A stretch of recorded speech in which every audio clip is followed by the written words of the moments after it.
Hello, and welcome to this clean, no-spice, cozy romance novella with rom-com humor by Lani Evans. I'm so glad you're here. Be sure to hit the subscribe button so you don't miss future chapters and new books posted. If you enjoy this video, I greatly appreciate a show of love with the thumbs up button. Please share it with friends who would also enjoy it. Your support means the world to me and encourages me to keep bringing you all the green flag, cozy romance stories with a good mix of humor and well-placed puns. Now, settle in and escape to Asheville, North Carolina, as we visit the Honey Ridge coffee shop before venturing into the world of hiking and photography in the beautiful Blue Ridge Mountains, where I hope you fall in love with Lila and Desmond as much as I have. The following audiobook is copyright August 2025 by Lani Evans and published by Honey Ridge Tales. All rights reserved. No part of this recording may be reproduced, distributed, or transmitted in any form without the prior written permission of the author. This work of fiction is the product of the author's imagination. First Step to Love. Prequel to the Blue Ridge Hearts Asheville series. Written by Lani Evans. Chapter 1. Lila. The morning sun streams through the front windows of Honey Ridge Coffee Shop, transforming the honey jars on our display shelf into amber beacons. I adjust my apron, tightening the strings around my waist for the third time this morning, a nervous habit I can't seem to shake.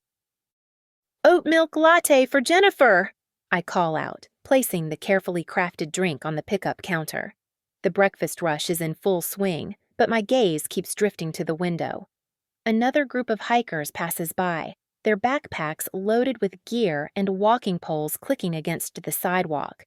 They're probably headed to the trail entrance just 2 blocks away.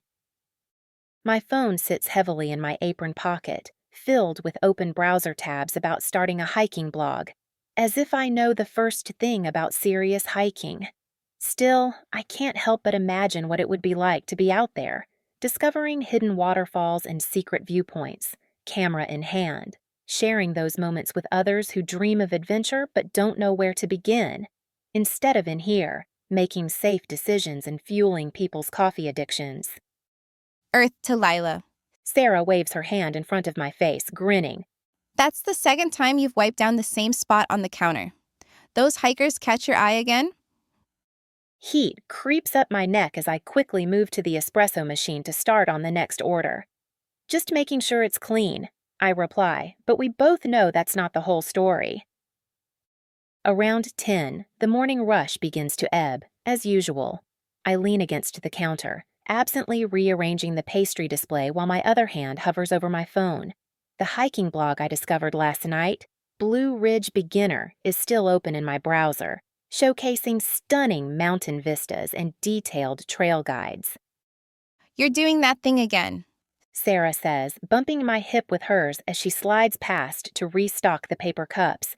Her blonde ponytail swings with each movement, precise and purposeful, unlike my perpetually messy bun that's threatening to collapse. "What thing?" I ask. That dreamy, faraway look. Like your soul has already left the building and gone hiking without the rest of you. She pauses, studying me with the kind of attention she usually reserves for perfecting latte art. Why don't you just do it? Just then, the bell above the door chimes, saving me from having to answer. A group of hikers stream in, their faces flushed from exertion and the morning chill. They smell like pine needles and adventure, carrying that energy I've come to recognize as the satisfaction of having accomplished something meaningful before most people have started on their first coffee of the day. "Welcome to Honey Ridge!" I straighten up, grateful for the distraction. "What can I get started for you?"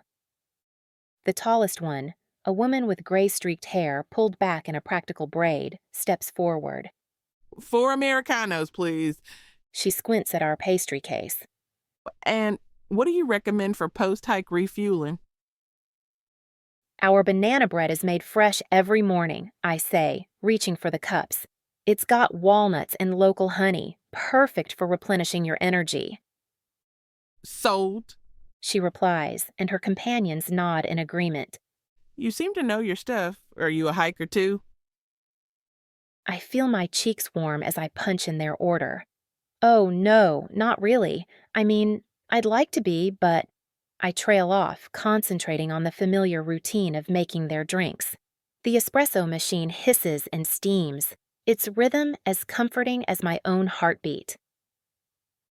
Everyone starts somewhere. She says kindly. The trails aren't going anywhere. They'll be there when you're ready.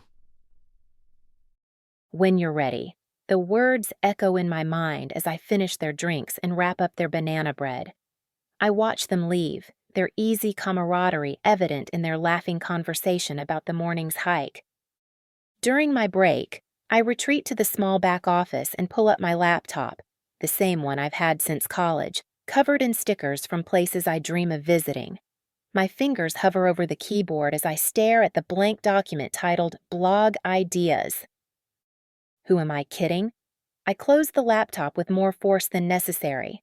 I take pictures of other people's coffee orders and occasionally walk in the park. What could I possibly have to say about hiking that anyone would want to read? The afternoon brings another wave of customers, remote workers seeking caffeine and Wi-Fi, tourists asking for local recommendations, and more hikers with their infectious energy. With each group that passes through, I add mental notes to my ever-growing list of maybes and what-ifs. Sarah catches me checking the weather forecast for the weekend during a lull.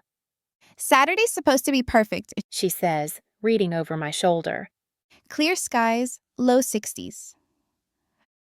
I'm just curious, I mumble, quickly switching back to the inventory spreadsheet. Lila. She sits on the edge of my desk, blocking my view of the computer screen. You've been just curious about hiking for months now. You light up every time someone mentions a trail name. Your camera's collecting dust and your hiking boots, yes, I've seen them in your car, are still in the box. It's not that simple, I protest, but my words sound weak even to my own ears. It actually is, She counters. Look, start small. Bent Creek Trail is literally 15 minutes from here. It's basically a walk in the woods with better views. What's the worst that could happen? I could get lost. I could look stupid. I could start this whole thing and fail spectacularly. The list of potential disasters runs through my mind like a well-rehearsed script. The afternoon rush beckons, and I escape back to the familiar comfort of steamed milk and espresso shots.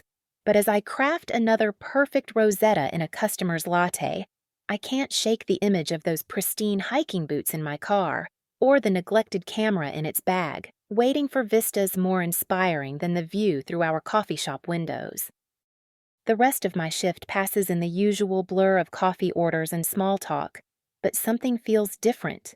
Maybe it's the way the late afternoon sun glints off my copper pendant, a compass-shaped gift from my mom for my last birthday, accompanied by a note that read, "Find your path. Real subtle, Mom." I'm wiping down the espresso machine for closing when my phone buzzes with another notification from the hiking blog I follow. 5 easy trails for Asheville beginners. My finger hovers over the link before I swipe it away. Order for pickup. Sarah calls from the register. Under the name, She squints at the ticket. Lila? What? I look up, confused. I haven't ordered anything. With a grin, Sarah hands me a paper bag. Inside is one of our trail mix cookies, a recipe of mine that's surprisingly popular, along with a note scrawled in her looping handwriting. Fuel for your first adventure? No more excuses. Sarah. Before you say anything, She interrupts, raising both hands. just hear me out. You've been making everyone else's coffee dreams come true for 2 years now. Maybe it's time to pour some of that energy into your own dreams? I touch the edge of the bag, thinking about the camera in my car and the boots in my trunk, as well as the dozens of hiking guides bookmarked on my phone. What if I'm terrible at it?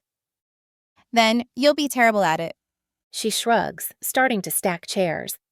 But at least you'll be terrible at something new and exciting instead of just being predictably terrible. Ouch. I laugh, and something in my chest loosens just a fraction. As I help with the closing routine, wiping tables, restocking supplies, counting the register, I keep thinking about what the hiker said this morning. The trails aren't going anywhere. They'll be there when you're ready. Maybe being ready isn't about feeling confident. Maybe it's simply about being tired enough of standing still. Later, in my car, I pull out my phone one last time.